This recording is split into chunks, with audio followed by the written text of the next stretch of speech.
This is from the patch in Lakewood, Ohio. I'm glad that they put this up. It's interesting.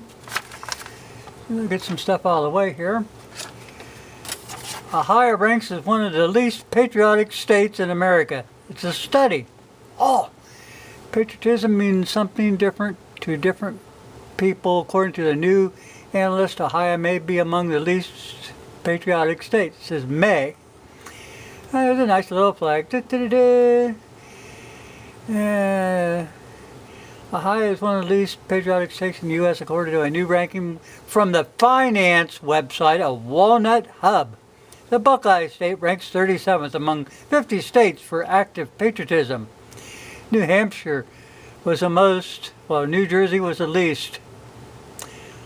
Yeah, like New Jersey, California.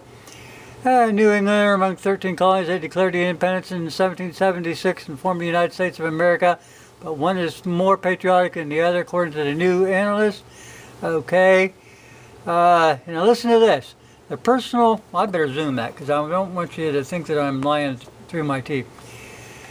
The personal finance website, WebHub, has used two key metrics. Military engagement with a weight of 25 points and civil engagement with a weight of 75 to determine the most patriotic states. Okay, in the category of military engagement, Walnut Hub looked at things like the military enlistees from 2012 to 2017, active duty military personnel, and the habits of adults in the military reserves. What does this tell us? The more broad category of civil engagement measure things like the number of adults voting in 2016 and the number of volunteers and the hours of service they contributed to numbers of the AmeriCorps, yeah.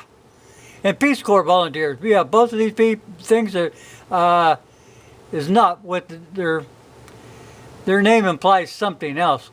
Okay, anyway. Michigan and Pennsylvania both rank behind Ohio as a patriotic state, but here, let's get down here. These are the least patriotic states. New Jersey, New York, California, West Virginia, I don't believe that. Texas, I don't believe that. Connecticut, yeah, probably. Indiana, not the people, just the government. New Mexico, probably the same. Illinois, probably the same. Michigan, the same. You know, it's their leaders. Anyway, let's get to something else here. Now, why did I bring up the thing about patriotism and you know, the use of military? Has a thing about life being a state being more patriotic than another.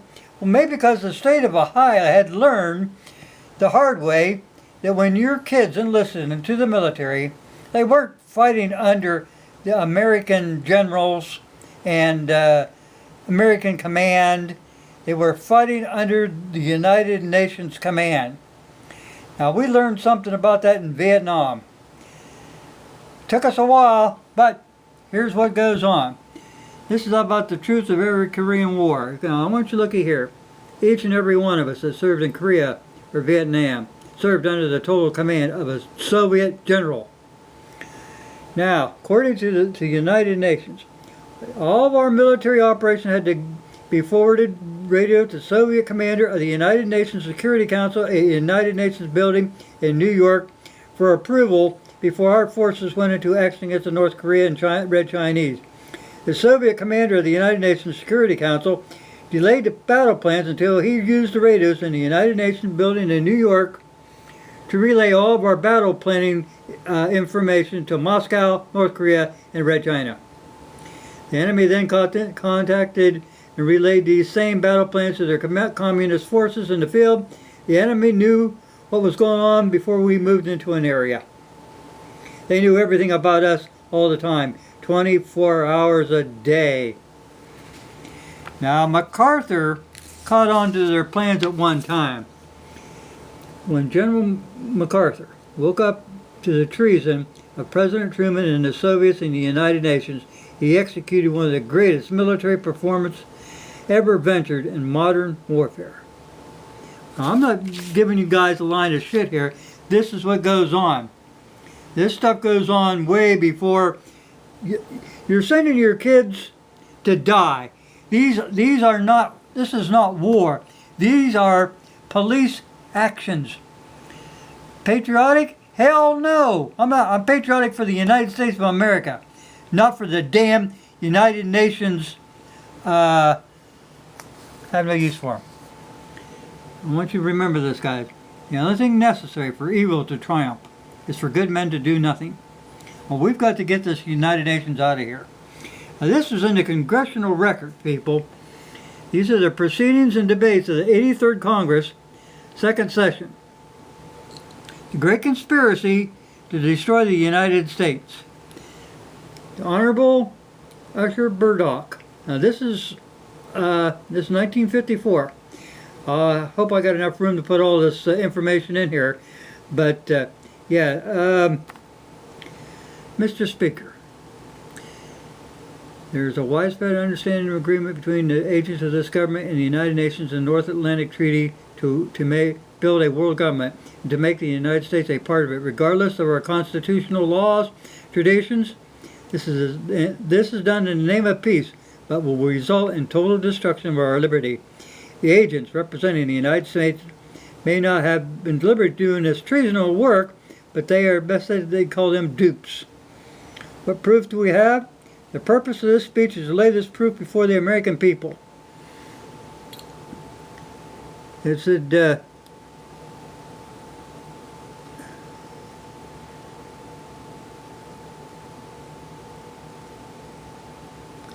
first move was to make to San Francisco where the nations met, drew up a charter, and then submitted this charter to the Senate of the United States for approval as a treaty.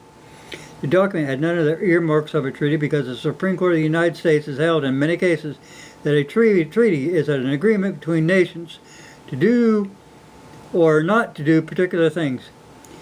The case of the Charter of the United Nations, it was not an agreement between nations. It was an agreement made by the agents of several governments, and no contention from any quarter that the United Nations at that time was a nation which could make a treaty agreement.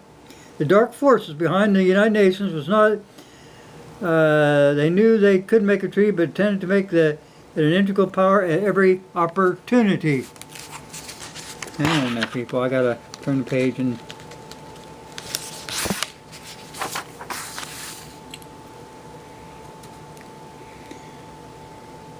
The purpose of the time was to build a world government by simply amending the Charter of the United Nations.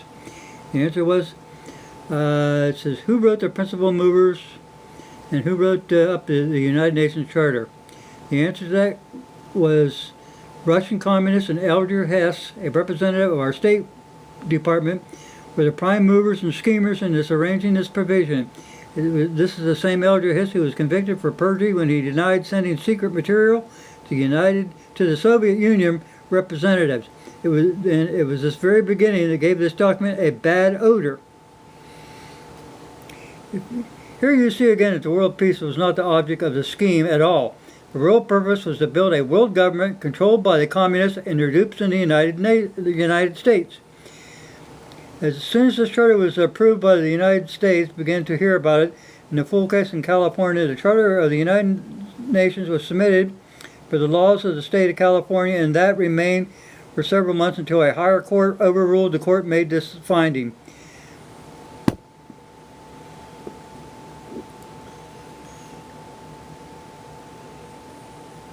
Yep. Again, this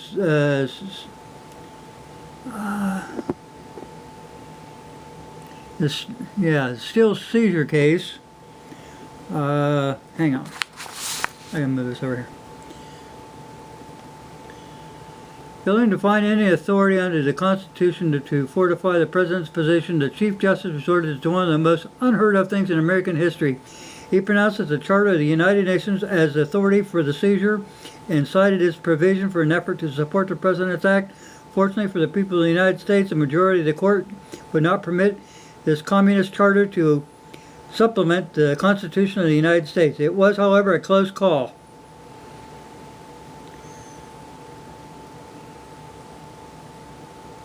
Next, assault on the Constitution was found in the Covenant of Human Rights, which is yet be presented as for the Senate for ratification.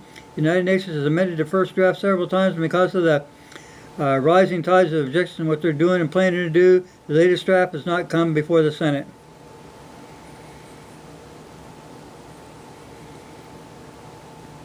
Yeah, when this happened, America was tired of war. They were tired of war. And almost everybody voted for it except 2 people. But, like I said, this was after the war and they didn't want any more war. And the way that this was presented to them, it sounded, you know, fine and dandy. It's kind of like gun control. It sounds fine and dandy until you get down to the nitty-gritty of it and you find out, guess what? You've got no authority. So people, when they talk about, you know, patriotism, is it patriotism for our country, or do they want us to be subjective to the United Nations? Patriotic? Go walk around in Ohio and ask somebody about patriotism, and they'll tell you right up front. We're smarter than maybe the other states. We're not patriotic towards the United Nations because the United Nations is the same ones trying to take our guns away from us, to disarm us so that they can move their communist dictators into office.